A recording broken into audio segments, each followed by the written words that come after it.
Hi guys, welcome back. I hope you guys had a great weekend. Today we're going to be talking about OMS or Odorless Mineral Spirits. I got a message from Melinda Brooks. She's a new subscriber and she's making a mess out of her pictures using OMS, and she asked me to do a video on the 10 most common mistakes when using OMS. I'm not going to do a countdown video on this, but I have a lot of tips for her and for everybody else. I've talked about OMS in the past, but I have a lot of new subscribers coming to me every single day, and everybody can always use a refresher. Hopefully you will pick up some tips. So let's get started. Odorless mineral spirits is a turpentine-like substance. It's got the same chemicals in it, whether you have the odor or the non-odor. It's still toxic. So I'm going to tell you this, I don't use it very often, and when I do use it, it's usually outside. Another thing you can use is a blending marker, and I use the ones by Prismacolor, and that works really well. Especially nowadays that I hurt my hand and I can't blend as well as I usually do. So let's talk about why it makes mud. Well, first of all, odorless mineral spirits breaks down the pigment and the wax. Now, your pigments, whatever pigments that you used, are all going to blend together. So no matter if you're using, say, like a blue and it's next to an orange, which is next to a green, all those colors make mud, and you're going to get mud. When artists use the odorless mineral spirits, it's usually on a different paper. Coloring book paper is really not meant to get wet, and I know some books are better than others. Some books have like a smoother finish, and it can take a little bit of moisture. They're thicker pages, but most of the books, especially if the paper is cheap, you're going to just get a mess.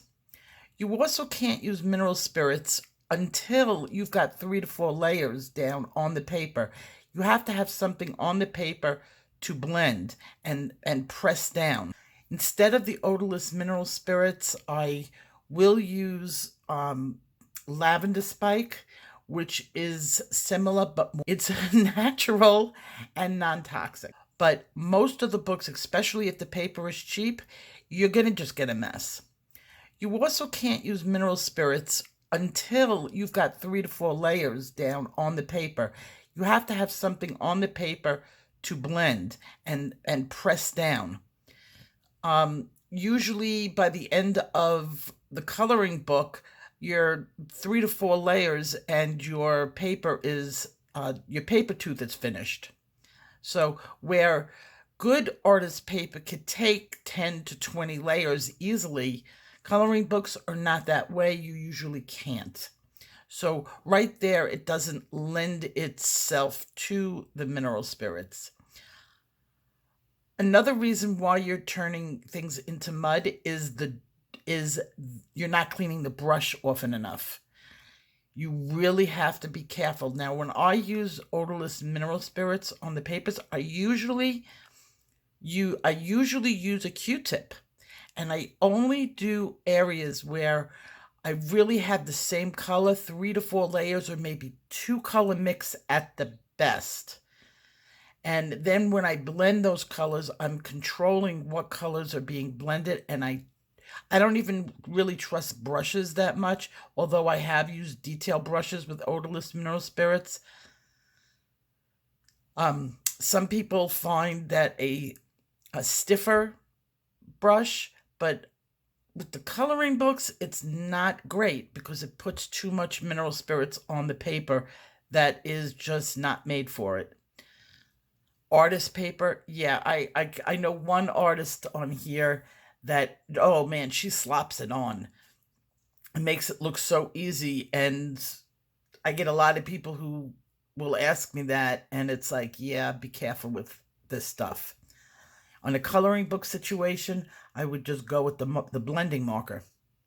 If you are using odorless mineral spirits on a face, absolutely, I can't even tell you how many times I've made a young person old because because the mineral spirits didn't blend properly on a face. I don't like to touch it. I don't like to do really any artificial blending on a face. Just try to get your techniques up as smooth as possible. And also remember that odorless mineral spirits is never to be used on anything that has detail work on it. You will lose your detail.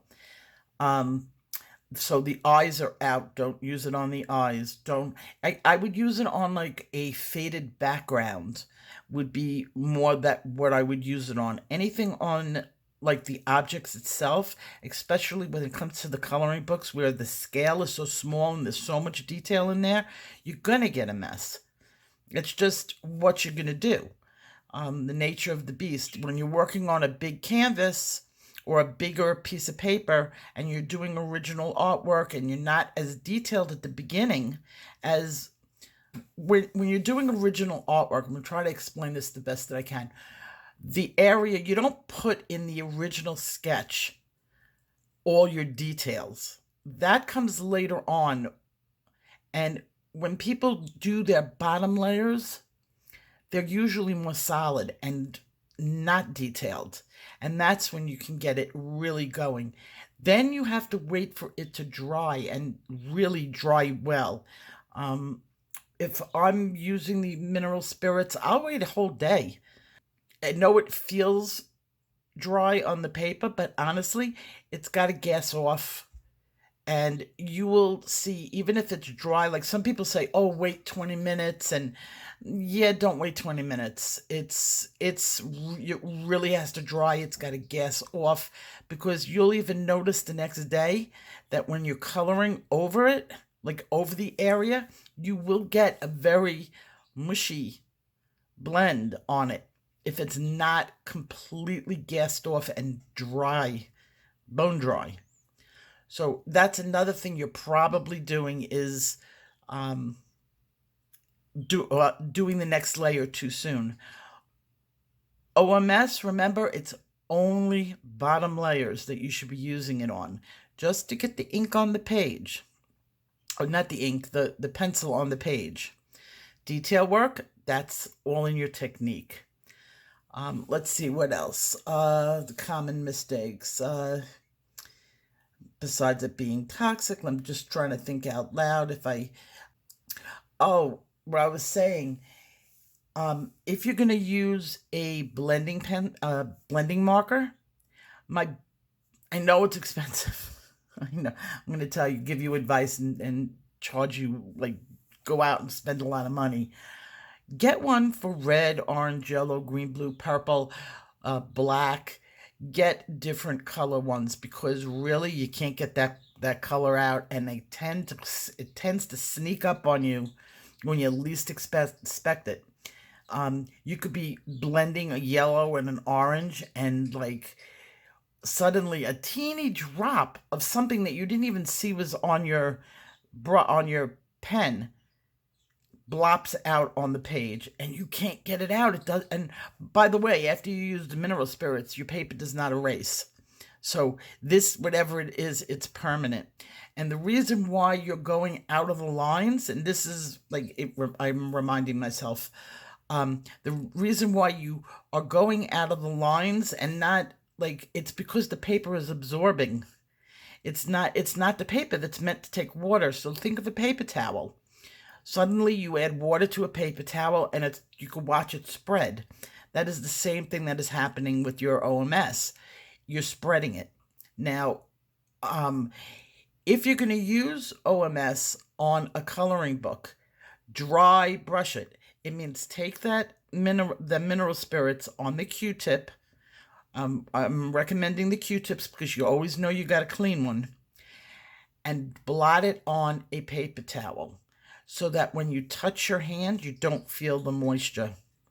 Then use it. You might find you have a lot more success that way.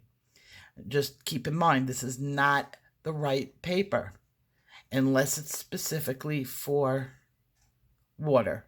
Cheap books, don't use it. So I hope this really helped you. I'm thinking it is, because I'm just imagining you in my mind, and this is the mistakes you're making, especially when you said that it spreads. So these tips may help you, and I will see you guys in my next video with the Aquascape. And it's funny because I just had somebody write to me, "Oh, I'm working on an aquatic picture." And I'm laughing to myself going, "Yeah, so am I." So I will see you guys in my next video. Take care. Bye-bye.